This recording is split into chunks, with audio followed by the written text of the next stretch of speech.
This insight, my clients will know that I do have a practice here in Ottawa. This insight informs my use of somatic or body-centered approach in therapy, enabling a more profound explanation that extends beyond mere spoken language. I integrate a lot of the nervous system work, sensation, the body, and all of this. While cognitive intelligence can be beneficial, it might also present challenges. We can rationalize, we can minimize, we can intellectualize our experiences, yet the body continues to hold on to memories, right? Like your mind can take you in millions of directions, right? But your body doesn't lie. When it's not safe, you will feel it. Unfortunately, people that have experienced trauma, sometimes the safety system has been compromised, and that can be problematic. Generally speaking, your body does talk to you. It's just a matter of sometimes learning to go back to the basics. So this confusion can override, yes, as I was mentioning, that sometimes trauma or confusion can override instinctual responses, intensifying the effects of trauma. As a result, many survivors experience what we describe as re-victimization and the cumulative consequences of the traumatic experiences. So the tale continues. So after that hike, he suggested they grab something healthy for protein. He invited her to prolong the day to visit what he proclaimed to be the best chicken spot in town. What is the best chicken spot in town? I'm just curious. Evie felt hesitant,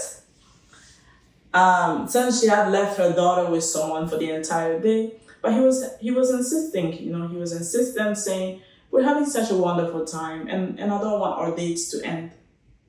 So Evie had already lowered her guard, her walls were down, and was enjoying herself, making her easily persuaded.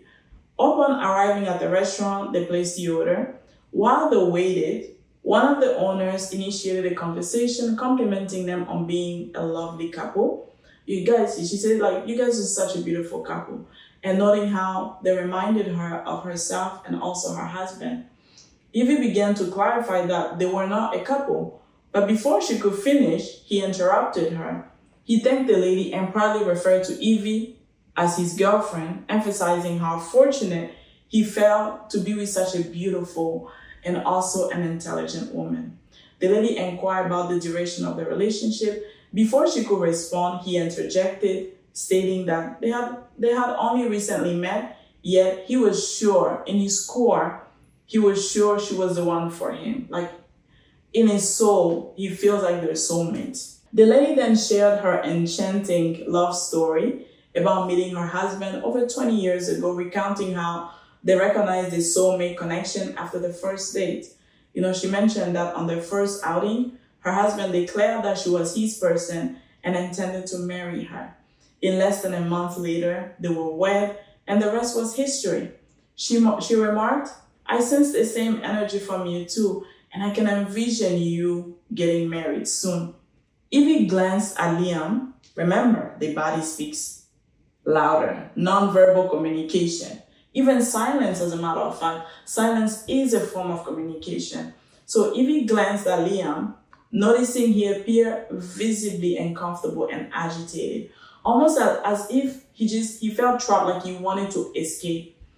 His reaction contradicted everything that he had been asserting throughout the day, leaving her perplexed and unsure how to interpret this.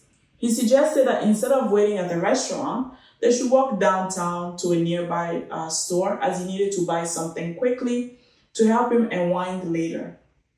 It was August and the weather was delightful. We know August downtown is a vibe because we are all anticipating the cold weather, maximizing. Anyway, go back to the story.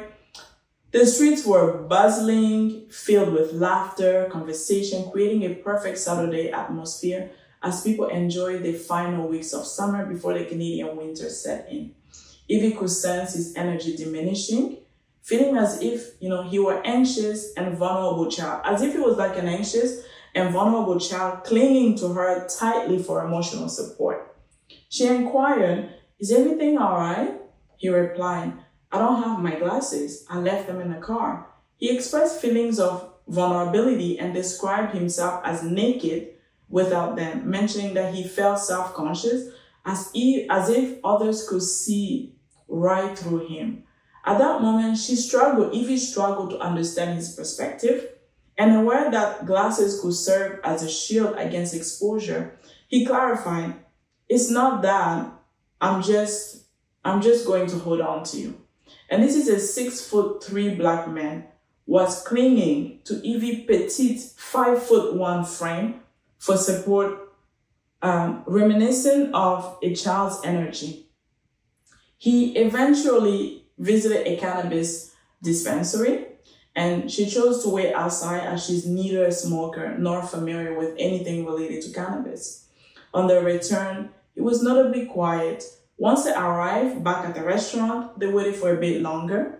He emphasized the significance of clean eating, stating, "Your body is your sanctuary. There are no shortcuts. We must be disciplined in this regard."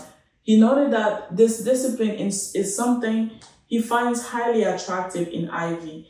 He commended her commitment to working out 5 to 6 times a week, maintaining a clean diet, and prioritizing meditation, prayer, and also time in nature. He proposed dining in a secluded area near a picturesque waterfall. The full moon illuminated the perfect water as they discovered a quiet spot by the falls adjacent to a wedding venue.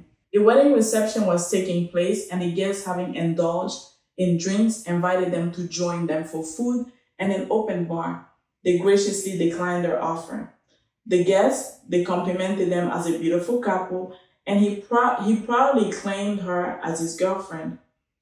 One of the women remarked about envisioning them getting married and having lovely children. She glanced at him, and he appeared momentarily speechless. She responded, "Perhaps, but I believe in taking it one day at a time."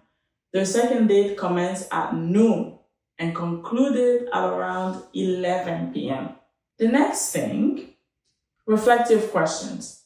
So, do you think that boys nurtured as young princes within your culture, right? Because this is a concept of boys being treated like little prince. And we see this a lot in Caribbean countries or in African countries where they're almost like untouchables, right? And I want us to have a conversation. I want the podcast to be interactional, even though I'm the one sitting here sharing these informations with you. I want it to be interactive. And do you think that boys are nurtured as young princes within your culture? If so, what effects does this have? And then, of course, if you read the book, you'll find out a lot more about this. The book goes in depth about like the traditional male code. It goes in depth about how does this plays out. It even talks about the origin of narcissism, or how does people become narcissists and stuff like that. So next time we're going to look into Liam's family dynamic. He humorously remarked that his father often knows about Liam's visit even before being informed. This is because Liam's mother goes to great lengths in the kitchen to prepare an elaborate feast far exceeding her usual efforts for his father. It is even more amusing to Liam that his mother sometimes forgets about his sister's visit despite her having announced them weeks in advance. Additionally, she tends not to cook for his sister and frequently invites her to help herself with leftovers in the refrigerator. So the next thing we're going to look into is, I broke it down 1 to 4 months, and then 4 to 8 months, and then 8 to 12 months. And then from there, we're going to look into how this saga ends, and then we're going to look into Evie's healing and recovery journey.